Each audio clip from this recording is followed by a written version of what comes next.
تسلیہ نظر آتی ہے، کہیں خاتون جنت نظر آتی ہے، کہیں غوث پاک کی والدہ نظر آتی ہے، کہیں خواجہ غریب نواز کی والدہ نظر آتی ہے۔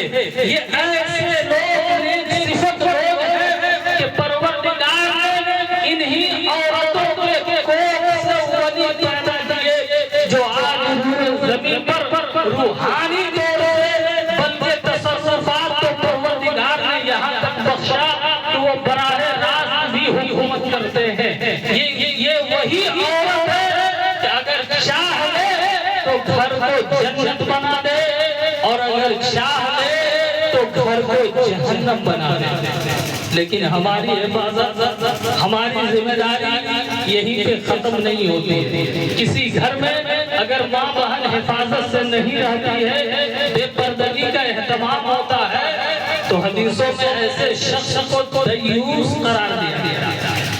یہ دیوس کا لفظ آپ کو نہیں سمجھ میں آئے گا، کسی بڑے مولانا سے جب ملیے گا، گاؤں کے امام صاحب سے تو پوچھئے گا دیوس کس کو کہتے ہیں، تب آپ کو سمجھ میں آئے گا کہ دیوس کتنی بڑی گالی ہوتی ہے۔ ہم نہیں بتا سکتے، اس لیے کہ ہمارے گھروں میں جو ماں بہنیں ہوتی ہیں اس کی حفاظت کی ذمہ داری ہماری ہوتی ہے۔ کوئی اور نگرانی کرنے والا نہیں آئے گا، لیکن ہماری ضرورت ایسے پوری نہیں ہوگی، بلکہ ہم اپنے ماں بہنوں کو وہ پردہ عطا کریں۔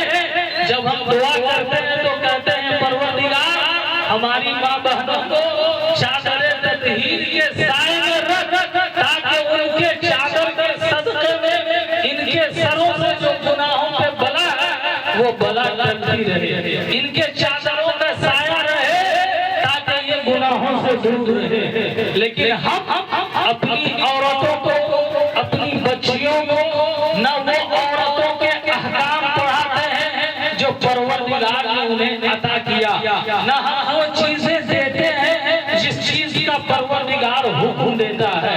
ہم تو دیکھتے ہیں کہ ہماری بہن ہو یا سماج کی بیٹی ہو، لیکن معاشرے میں جس قدر برائی کا عالم ہے اس کا ذمہ دار آج آپ جانتے ہوں گے، جگہ جگہ کانفرنس ہوتی ہے، جگہ جگہ بڑے بڑے اجلاس کیے جاتے ہیں، کس چیز کے نام پر تو کہا جاتا ہے کہ اصلاح معاشرہ کانفرنس ہے۔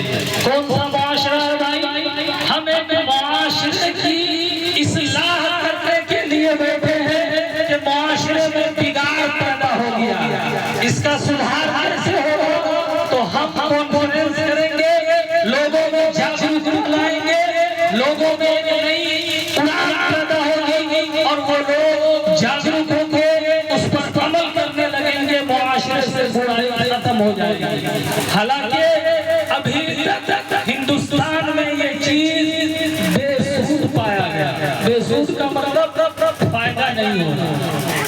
آج اصلاح معاشرہ کی ضرورت نہیں ہے، بلکہ فرداً اصلاح کی ضرورت ہے۔ ہر شخص کو اصلاح کی ضرورت ہے۔ ہم معاشرے کی اصلاح کرنے تو چلتے ہیں، لیکن ہمیں خود اصلاح کی ضرورت ہے۔ تو پتہ چلا کہ ہم مصلح ایسے بنے کہ جس سے اصلاح خود خراب ہو۔ اب معاشرے میں سدھار پیدا نہیں ہوگا بلکہ بگاڑ پیدا ہوگا۔ اس لیے ہمیں چاہیے کہ ہم معاشرے کو سدھارنے کی کوشش نہ کریں بلکہ خود سدھرنے کی کوشش کریں گے۔ پروردگار اپنے فضل سے اس معاشرے کو خود سنوارے۔ ہمیں اور آپ کو اس چیز پر سختی سے عمل کرنے کی ضرورت ہے۔ میں نے قرآن پاک کی جس آیت کریمہ کو اپنا موضوع سخن بنایا، فَانْكِحُوا مَا طَابَ لَكُم مِّنَ النِّسَاءِ، کہ تم نکاح کرو اس سے جو تمہیں پسند آئے۔